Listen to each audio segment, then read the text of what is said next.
Hello my dear students, welcome to science and fun class 10th। मेरे प्यारे प्यारे चुन्नू मुनूस, बेटा हर एक बच्चे की ना एक कैपेसिटी होती है कुछ पर्टिकुलर मार्क्स स्कोर करने की।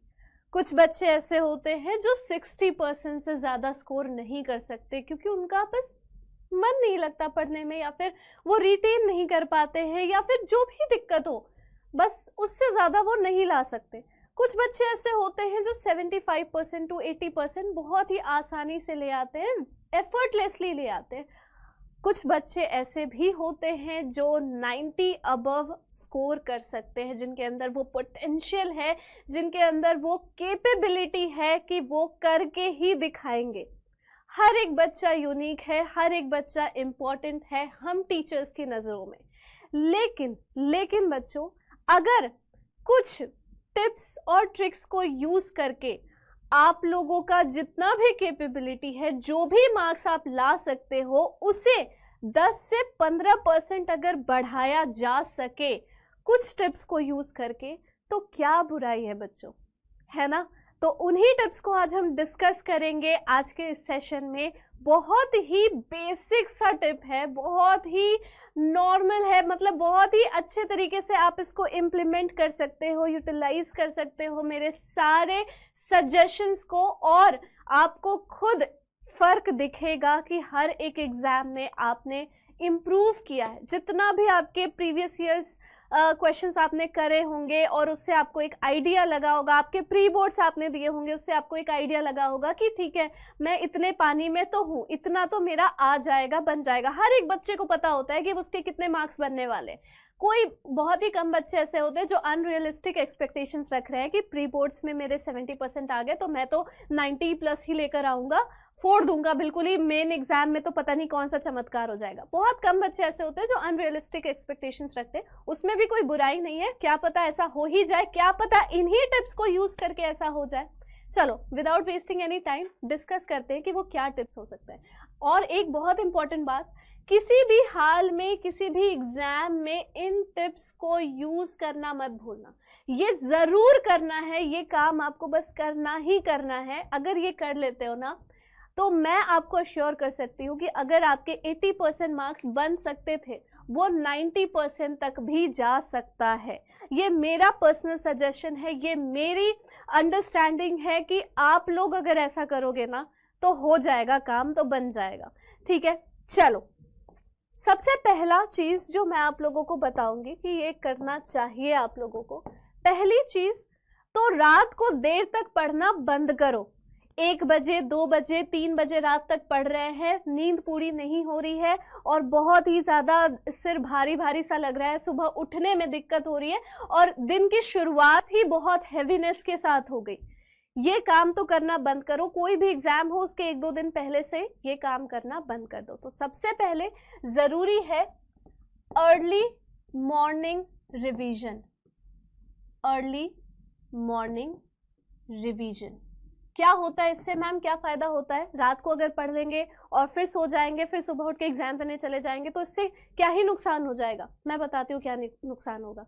रात को आप पढ़े, देर तक पढ़ रहे हो, पहली बात तो आपकी एफिशिएंसी बहुत लो हो गई है। एफिशिएंसी इसलिए लो हुई है क्योंकि दिन भर आप कुछ ना कुछ करते जा रहे हो, आपकी एक्टिविटीज हो ही रही है, और रात को लेट तक पढ़ने की वजह से जो आपका दिमाग है ना, वो बहुत ही ज्यादा नॉलेज कंज्यूम ऑलरेडी कर चुका है। तो अब it can't take it any more, अब उस ब्रेन को रेस्ट चाहिए। जब आप रेस्ट को प्रायोरिटी देके सुबह उठकर अर्ली मॉर्निंग रिवीजन करते हो, एक तो आपका ब्रेन चार्ज हो चुका है। फोन को अगर डिस्चार्ज छोड़कर फिर उसको यूज करने लगोगे तो देखोगे बहुत जल्दी हीट हो जाता है और फोन हैंग भी करने लगता है ना। दिमाग भी वैसा ही काम करता है बच्चों। अगर आप अपने ब्रेन को रेस्ट नहीं दोगे और सुबह उठकर एकदम जल्दीबाजी में चले जाओगे एग्जाम देने, तो फिर वो हैंग कर जाएगा एग्जाम के टाइम पर। ये काम बिल्कुल मत करना, ये गलती बिल्कुल मत दोहराना। बहुत सारे बच्चे ये गलतियां करते हैं, बट डोंट डू दिस बेटा, don't do this. Early morning revision हर एक एग्जाम के दिन आप लोगों को हम टीचर्स अर्ली मॉर्निंग रिवीजन करवाएंगे ही करवाएंगे। इधर उधर भटकने की कोई ज़रूरत नहीं है। जब ऑलरेडी हमने कमिट कर दिया है कि एग्ज़ाम वाले दिन सुबह में आपका रिवीजन होगा तो होगा, बस बात खत्म। बस ट्रस्ट करो हम लोगों पर और जुट जाओ, रात को अच्छे तरीके से सो जाओ और बिल्कुल ब्रेन को फ्रेश करके रिचार्ज करके और फिर सुबह हमारे साथ रिवीजन करने बैठ जाओ। पहला टिप तो यही यूज करना और इसी से बहुत ज्यादा फर्क पड़ जाने वाला है। दूसरी बहुत इंपॉर्टेंट बात है जो मैंने भी इम्प्लीमेंट की थी अपने बोर्ड एग्जाम्स के टाइम पर और ट्रस्ट में बहुत ज्यादा फायदा हुआ था। No revision before 30 minutes of starting of your exam. No revision, no revision before 30 minutes of starting of your exam. अगर 9 बजे से एग्जाम स्टार्ट हो रहा है, 8:30 बजे सारा अपना बुक कॉपी सब कुछ बंद कर दो, कोई रिवीजन करने की जरूरत नहीं है। मैं तो कहती हूँ 8:15 बजे से ही बंद कर दो। जितना आपने पढ़ना था, जितना आपने रिटेन करना था वो आप लोग कर चुके हो ऑलरेडी। साल भर बहुत पढ़ाई कर ली, बहुत मेहनत कर लिया, यहाँ तक कि सुबह उठकर भी आपने रिवीजन कर लिया है। अब लास्ट मोमेंट में रिवीजन करने जाओगे, बिल्कुल आधे घंटे पहले तक दिमाग को खाली नहीं छोड़ोगे, दिमाग को थोड़ा सा फ्री रिलैक्स नहीं होने दोगे तो एंजाइटी होगी। जब आप एग्जाम में बैठोगे ना और आपको वो बहुत ही सिमिलर से क्वेश्चंस दिखेंगे जो आपने पहले भी पढ़ चुका है, तो आपको बहुत एंजाइटी होगी, यार इसका क्या था, इसका क्या था, अभी तो मैंने जस्ट पढ़ा था, 5 मिनट पहले ही तो पढ़ा था, क्यों नहीं याद हो रहा है। Anxiety is equal to loss, anxiety is equal to loss of marks. तो अगर आपको 10 से 15% बढ़ाने हैं और ज्यादा अपनी कैपेबिलिटी को और पुश करना है, आधे घंटे पहले तक कोई पढ़ाई नहीं, कुछ भी नहीं, बहुत ही काम और रिलैक्स्ड स्टेट में अपने आप को रखो। सोचो कि बोर्ड ही तो है, बोर्ड ही एग्जाम तो है, जिंदगी का बहुत बड़ा एक मोमेंट है, मैं मानती हूँ, लेकिन जिंदगी को डिसाइड करने जैसी कोई चीज नहीं है। तो रिलैक्स करो। हर इंसान के लाइफ में ये मोमेंट आता है, बोर्ड एग्जाम्स आते हैं, रिजल्ट्स आते हैं और फिर वो जिंदगी भर सबको बताता फिरता है मैंने तो टॉप किया। तो ये भी होगा आपके साथ, सबके साथ होता है, आपके साथ भी होगा। Just relax relax relax relax.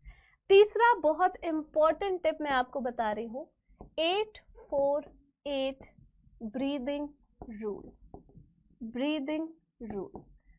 आधे घंटे पहले से पढ़ना बंद कर दिया, अंदर एंटर करके एग्जामिनेशन हॉल में बैठ गए, आपको आंसर शीट या फिर क्वेश्चन पेपर मिला हो चाहे ना मिला हो, आप स्टार्ट कर सकते हो। जैसे ही आप अपने प्लेस पर बैठोगे, अपने कंफर्टेबल पोजीशन पे आ जाओगे, वैसे ही 8-4-8 का ब्रीदिंग रूल स्टार्ट करो। 8 सेकेंड तक इनहेलेशन करो, इनहेल करो, ब्रीद करो, 8 सेकेंड तक करो और 4 सेकेंड तक होल्ड करो अपने ब्रीथ को, अपने ब्रेथ को होल्ड करो 4 सेकेंड तक और फिर अगले 8 सेकेंड के लिए एक्सहेल करो, अपना सांस छोड़ो। ये बहुत ही अच्छा टेक्निक होता है, ब्रीदिंग टेक्निक, जिसके वजह से आप अपने 10 से 15% मार्क्स इंक्रीज सच में कर सकते हो, क्योंकि इतना काम आपका दिमाग हो जाएगा ना, आपकी ब्रीदिंग रेट बहुत नॉर्मल हो जाएगी, आपका हार्ट पैल्पिटेशन नहीं होगा, आपका ब्लड प्रेशर नॉर्मल हो जाएगा, आपकी बॉडी पूरी तरह से अंदर से फ्लरिश कर रही होगी कि बस सब क्वेश्चन पेपर आए और मैं लिखना शुरू करूं और सारा पेपर अच्छे तरीके से लिखकर पेपर सबमिट कर दूं। पूरी अच्छे तरीके से तैयारी हो जाएगी आपकी बॉडी की। 3 पॉइंट्स हो गए। चौथा पॉइंट बच्चों क्या हो सकता है? चौथा पॉइंट आपका ये है कि जिस टाइम आपको क्वेश्चन पेपर मिलता है, आप क्वेश्चन पेपर रीड करना शुरू करते हो, अपने दिमाग में मतलब पेपर स्टार्ट होने का एक जो टाइम होता है ना, उससे पहले जब आप क्वेश्चन पेपर सिर्फ देख रहे हो, उसी टाइम सेलेक्ट कर लो कि कौन कौन से ऑप्शंस आपको अटेम्प्ट करने हैं। Select options to attempt. Select options to attempt. जो भी ऑप्शन, हर एक सेक्शन में कोई ना कोई ऑप्शन आता है कि या तो ये वाला क्वेश्चन करना है या तो ये वाला क्वेश्चन करना है, और लिख कर आता है। उसी टाइम डिसाइड कर लो कि इन दोनों क्वेश्चन में आप कौन से क्वेश्चन के साथ ज्यादा कंफर्टेबली आंसर कर सकते हो। आप मन में उन क्वेश्चंस को अपने दिमाग में फीड कर लो। जब वो सारी चीजें पहले से आप कर चुके होगे ना, तो आंसर लिखते समय जब आपका ड्यूरेशन चल रहा होगा एग्जामिनेशन का, उस टाइम आपको ये एक्स्ट्रा हार्ड वर्क करने की जरूरत नहीं होगी, एक डिसीजन मेकिंग करने की जरूरत नहीं होगी। आपने ऑलरेडी डिसाइड कर लिया है which option you have to attempt. ये काम उसके बाद कर लेना है, किसके बाद? ब्रीदिंग रूल के बाद कर लेना है। पांचवा और बहुत इंपॉर्टेंट, मैंने आपको एमसीक्यू वाला पार्ट पहले इसलिए नहीं बताया। पांचवा टिप क्या है? जब आपको क्वेश्चन पेपर मिला, आपने सेक्शन ए देखा, आपने एमसीक्यूज देखे, आप मन में उन सारे एमसीक्यूज के आंसर्स ढूंढने शुरू कर दो। अच्छा, क्वेश्चन नंबर 1 ये कहता है, इसके ये सारे ऑप्शन है, इसका ऑप्शन सी होगा। मन में लॉक कर दिया, केबीसी देखा है ना, मन में लॉक कर दो सारे आंसर्स। क्वेश्चन नंबर 2, अच्छा ये वाला क्वेश्चन है, इसके 5-4 ऑप्शन है। ओके, आई गेस इसका आंसर बी या सी हो सकता है। बी और सी दोनों को लॉक कर दो।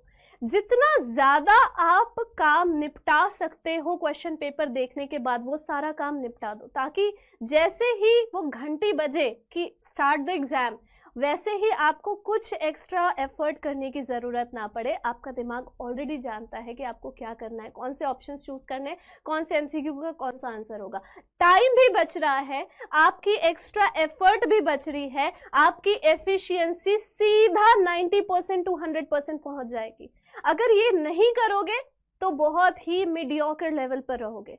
तो ये काम बच्चों जरूर से जरूर करना। Select answers of MCQs in mind. Mind में ही लॉक कर दो ना, आपको पता होना चाहिए इसका आंसर तो ये होगा, ताकि जैसे ही पेन उठाओ वैसे ही आंसर ही लिखना शुरू कर दो। कोई एक्स्ट्रा एफर्ट करने की जरूरत नहीं है बेटा। आई गारंटी यू कि ये अगर टिप्स आपने सच में इंप्लीमेंट कर लिया ना हर एक एग्जाम के पहले, जस्ट ट्रस्ट मी, बहुत अच्छा इंप्रूवमेंट अभी भी आ सकता है। अभी जो कि लास्ट क्रूशियल टाइम चल रहा है, जिसमें कोई भी एक्स्ट्रा चीजें पढ़ने के लिए हर एक टीचर आपको मना करेगा, इन 5 टेक्निक्स को यूज करके आप अपना रिजल्ट 10 to 15% जरूर बढ़ा सकते हो। सो मिलते हैं अब हम लोग अगले बहुत ही इंपॉर्टेंट सेशन में। आई होप ये सेशन आपको बहुत ही ज़्यादा बेनिफिशियल लगा हो, और लगेगा, ज़रूर लगेगा अगर इम्प्लीमेंट करोगे तो take care, thank you so much and all the very best. हम सारे टीचर्स का सारा आशीर्वाद आप लोगों के साथ है। Thank you so much.